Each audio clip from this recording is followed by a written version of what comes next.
All right, so I'm back again. Maybe I'm thinking for the last time before I actually get on stage.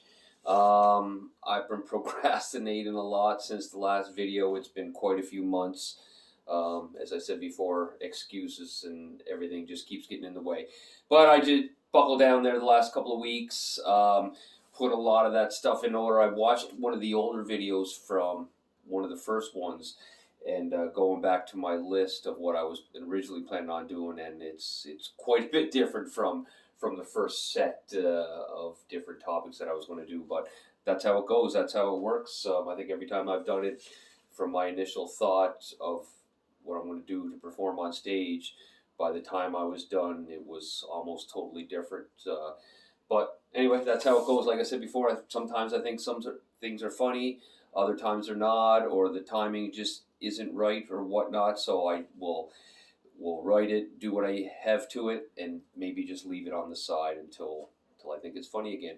Anyway, I'm not gonna hopefully keep this too long. So what I plan on doing here is, like I said, so I do have a final draft of the order of things that I'm doing. I started doing some writing. I rehearsed it very, very little. So this rehearsal here is going to be quite raw and new. I don't know. I probably won't get through it all. So what I plan on doing here is I just want to, and I left my other binder at my other place that I had everything written down. So basically all I'm going on is this little cue card type thing, and it's just kind of giving me the order of what I'm going to be reading things in, or the comedy stuff in, and hopefully that'll be enough to trigger what I want to say or what I want to get in. But anyway, we'll roll with it. Like I said, everything's just kind of off the cuff, and that's usually how I do things. So yeah, so basically I'm going to, whenever I start here, I'm just going to pretend that I'm just getting on stage and getting into it, and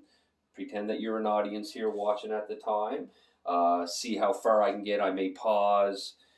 I'm going to get fucked up. I'll get mixed up, mess things up, but that's part of the rehearsal. Like I said, I think I've only rehearsed maybe 10 minutes of one of the first topics that I wrote. Anyway, enough of that. Let's just get on with it.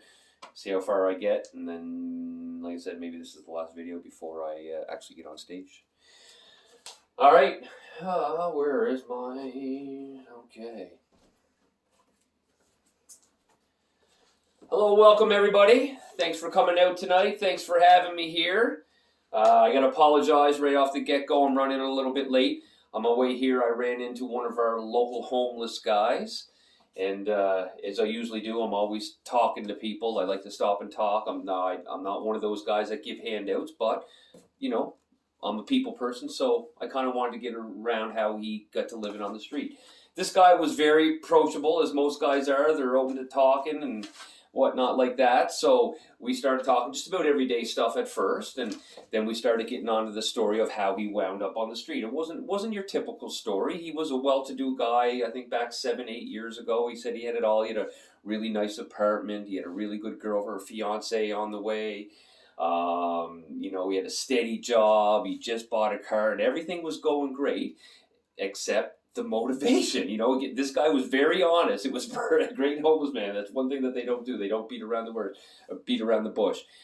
He was very honest. He was starting to open up to me. We were talking, maybe 5-10 minutes, and I was getting really into his story and really drawn in and having some empathy for him, right? He went on some tough times. Yes, he did have low motivation and whatnot, but he tried to clean his act up and went back to school and got some skills, but it just wasn't working out for him. He was just telling me the world just seems to be against him, and he was getting really down on his luck, and he was getting into his story, and as he was telling me more, it was pulling on my heartstrings and telling me what was going on and his goals and stuff in life, but he just couldn't do it. And then as he was into the story, all of a sudden my phone rang, and you can imagine just how embarrassing that would be. So I'm just trying to fish around in my pocket for him to shut the ringer off, to let him continue on. And on the second or third ring, all of a sudden I seen him fumbling around too, and I'm a little bit puzzled. And he hauls out this brand new iPhone 12 or whatever they're at now, probably a $600-700 phone. I couldn't believe it. Talking to a homeless guy, and this is what he hauls out after giving me the sad story. And I was about to say something, and he actually shushes me, getting on his phone. He's like, shh, just a second. Oh, yeah. Okay. Yes, yeah, just down here on Kent Street. Yeah, just, I got some guy on the line here now. I think he might get some. I'll call you back. Anyway, he does. He shushes me, carries on. Okay. Got to work on that. That's the first part. That's my intro with the homeless man. So I'm actually going to go on to part B, I guess, of the homeless man. So that was the end of that one. This is where I say I always have trouble introducing my next topic to try to get the audience captured into what I'm going to say and hopefully a laugh too. Homeless man, entrepreneur, homeless man, entrepreneur. Yeah, like I said, I don't think, for the most part, obviously people living on the streets, they've been down on their luck, but I don't think they're all that some of them are a little bit well-to-do than others. Some of them are more cunning. They're entrepreneurs. I'm a people person. I like to talk and I like to watch. A couple years ago, my older son and I were at a hotel in Halifax, a busy Halifax hotel in the corner, and traffic on all sides. So when we would go down and we're outside, we're hanging out.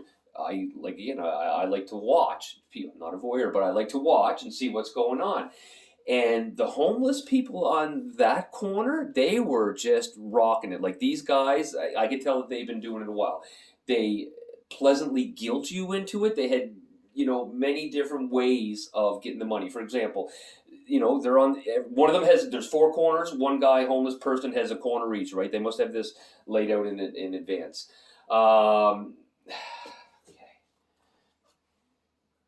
going on too much to get to the punchline or to this one has a few funny parts, I guess, at the end.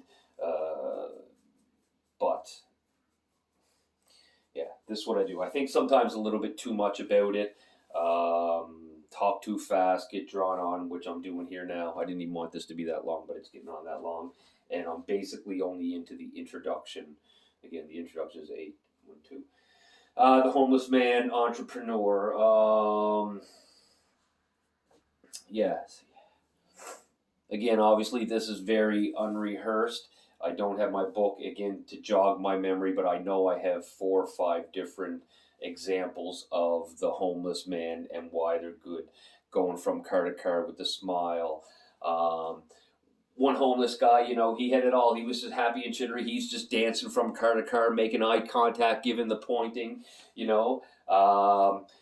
One even smart guy even had a puppy in his arms, just walking back and forth. What was another one? I think I might have touched on this before too, that I said I'm going to do this one. What was another one? Rain gear. These guys are smart. It was a sunny day, and they see the clouds coming, and all of a sudden they're hauling on their Helly Hansen suits, right? A homeless guy with a Helly Hansen suit. They didn't have the sign. It's a new age now. They didn't have the sign where it says, we'll accept spare change. One guy said, we'll accept Bitcoins. We'll take cryptocurrency, e-transfers to my Tangerine account. Okay, so there's a few of those.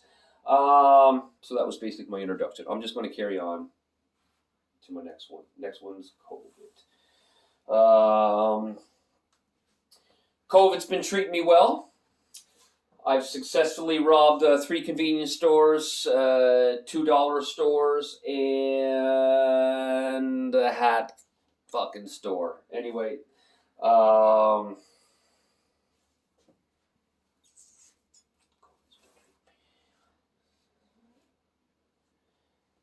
okay.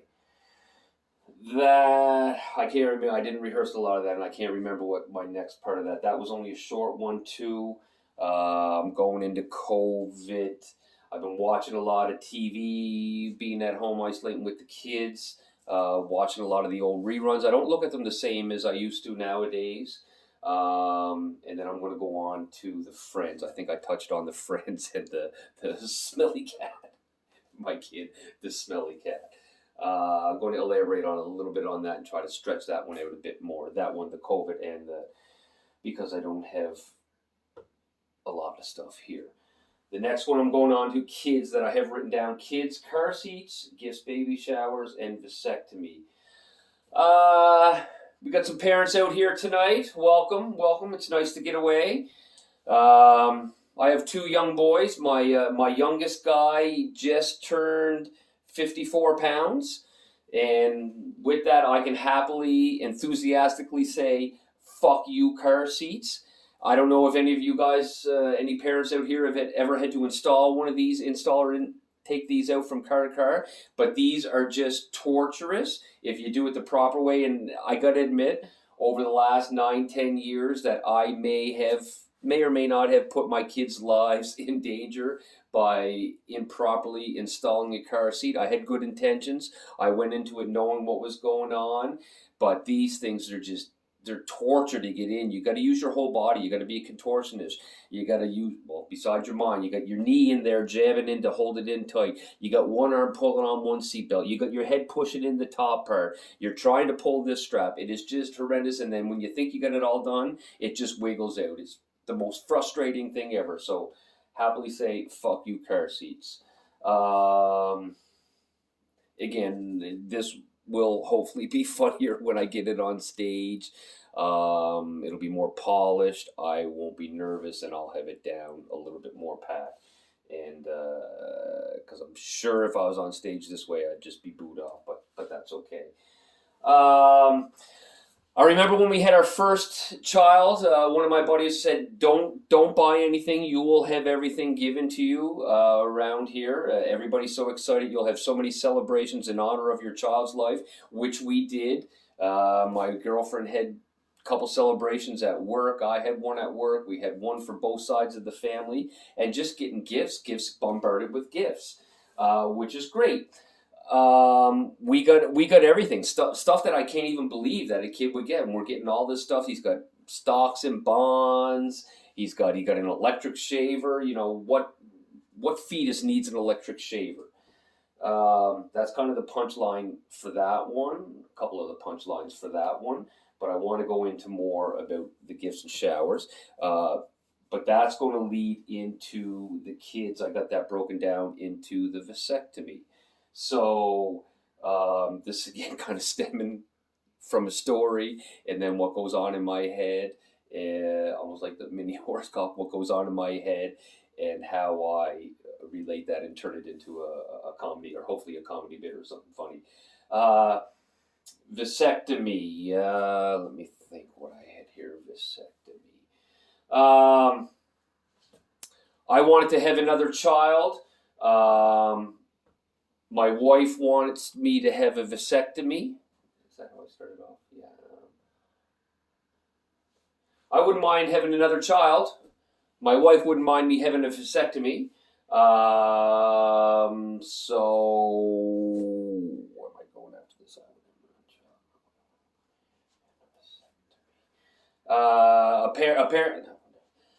Apparently vasectomies are painful, or vasectomy. Apparently childbirth is painful. I'm not quite sure. I guess we'll have to agree to disagree on this topic. Yeah, I know I had a little bit more on that. Actually, I know I have a lot more on that, but the main thing of that is I don't know if I did this in the other video or not. The main thing on that is when you go for a vasectomy and you need to take a sperm sample back to make sure that the procedure took. And how I think is they didn't specify on how to take it back. So I'm going to go on a couple of ways of how I was sent home with of a pamphlet of what to do, or well, not what to do, I know what to do, of taking it back, but they didn't tell you how to take it back. So some of these examples are, I have, taking it back in my hand, in my cupped hand, taking it back in my wife's cheeks. Yeah, there's a couple other ones like that. Getting a little bit more raunchier, going to lead up to the mini horsecock, right? So that's how I try to put it in order to just get them lured in, because I know some of these topics are not for everybody, but I like them, so that's how I'm doing it. But yeah, so the vasectomy, it's going to be leading into the mini horsecock. So that's, that's 3 topics, and then breaking off from the 3 topics, I got a stupid fact topic, then I'm going in Flintstones, and then maybe the mini horsecock. I'm going to wrap it up here because I don't know. This video I don't feel it. It's not going very well. I didn't rehearse a lot, but I guess that's why I'm doing these videos. It's just to show you guys what I go through or what we go through, anybody goes through. But that's my procedure, right? The procrastination is the first thing, but I get the thoughts and I write it down, and then I just keep going back and changing things and putting things in order. But now I'm on my final draft of, I got everything in order. I've got most of it written, I think, except the last 2 topics in a binder elsewhere. It's just doing the many more rehearsals, as you can tell by watching this. If you're still watching, or if you're still awake from watching this, I need a lot more practice with it. And I guess I probably don't need to be holding this up anymore. Anyway, thanks again if you're still watching. I promise, actually I'm not going to promise, but it should be funny by the time I get on stage. I promise I'll give it my all. But anyway, all right, we'll see where she goes from here. Hopefully we'll be up on stage the next time we do this. Thanks. See ya.